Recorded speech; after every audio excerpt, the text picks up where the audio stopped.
are uncomfortable. They just are because although most schools and trusts, whatever it might be, they have business managers who know the real world. And I guess you don't even need to be involved in our industry, right? The shopping that you bought in your basket from supermarket a year ago costs more today. Yeah, so everybody knows it in the real world, but it's still an uncomfortable conversation when you're sitting there asking schools for money they just don't have.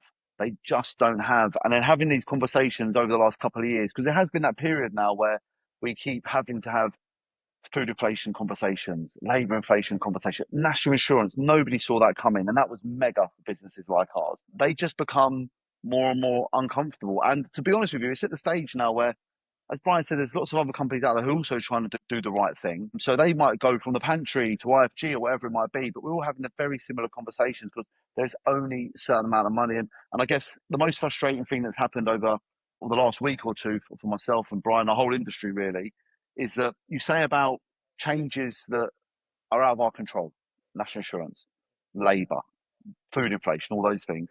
And now we've been hit with food standards that are improving. So Brian mentioned the school food standards, which are in place. They have now been updated.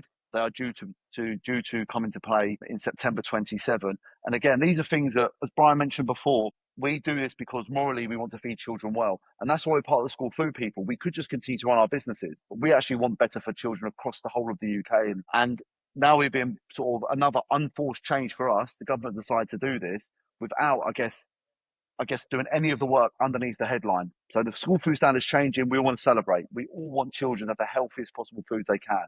Underneath the headline, there's not been any conversation about universal feeding, funding changes, any of those things. So I just feel that we seem to be jumping 6 or 7 steps in front, sort of championing and celebrating this headline. And as Brian and I shared so many sort of examples, we're still working on actually the foundations of getting this industry right.